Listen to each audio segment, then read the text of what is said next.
చిత్తూరు జిల్లా కుప్పం ఎంపీడీఓ కార్యాలయం ఆవరణలో వైఎస్ఆర్ పింఛన్ కానుకగా పంపిణీ కార్యక్రమాన్ని అధికారులు ప్రజాప్రతినిధులు నిర్వహించారు। ఈ కార్యక్రమానికి ముఖ్య అతిథులుగా MP Reddappa, MLC Bharat, ZPC chairman Srinivasulu పాల్గొన్నారు। ఈ సందర్భంగా పెన్షన్ కానుకగా 3000ను లబ్ధిదారులకు పంపిణీ చేశారు। సీఎం జగన్మోహన్ రెడ్డి ఇచ్చిన మాటను నిలబెట్టుకున్నారని వారు అన్నారు। రాబోయే ఎన్నికల్లో మళ్లీ ముఖ్యమంత్రిగా జగన్మోహన్ రెడ్డిని ఎన్నుకుందామని చెప్పారు। గౌరవాన్ని పెంచుతున్నాడు ఎవరు? జగన్మోహన్ రెడ్డి గారు।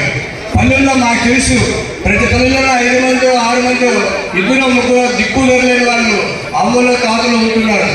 బిడ్డలున్నా ఎక్కడో దూరంగా ఉండిపోయి చూసేవాళ్ళు కూడా లేకుంటున్నారు। మీకు గౌరవాన్ని పెరగడానికి ఆయన ఇప్పుడు 3000 రూపాయలు రోజుకు 100 రూపాయలు ఆయన ఇస్తున్నాడు కాబట్టి మీరు ఎవరు వికలాంగులైనా వృద్ధులైనా వితంతువులైనా అని అందరికీ చెప్తూ ఒకే మాట అన్నాడు। కుప్పం నియోజకవర్గంలో ఉన్నటువంటి 80% బీసీ ప్రజానికానికి నేను మీకు అందిస్తున్నా భరత్ అనే ముద్దు బిడ్డని ఎమ్మెల్యేగా కల్పించుకోవాలని నేను మంత్రిని చేస్తానని చెప్పేటువంటి చరిత్ర। శాంతిపురం వచ్చాడు, గుడిపల్లి వచ్చాడు, మా రంగారావు గారు చెప్పినట్టు నా గుండె తల మెడని అన్ని మండలాలకి ఒక్కొక్క పార్ట్ పనిచేసుకున్నాడు। ఎంతమంది సామాన్య ప్రజలు ఆ వ్యక్తిని కలవగలిగినారు?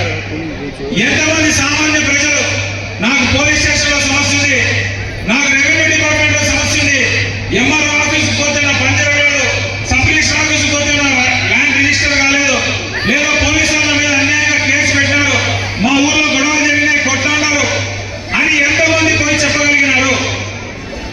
కనీసం ఇక్కడ ఉండేటటువంటి ఎవరైనా సరే ఒక్కసారైనా మీ జీవిత కాలంలో మీరు ఓటేసినటువంటి వ్యక్తిని కలిసారా అని నేను అడుగుతాను।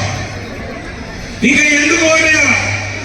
మన ఊర్లో సర్పంచ్ని గెలిపించుకుంటాం, ఎంపీటీసీని గెలిపించుకుంటాం। ఎందుకు?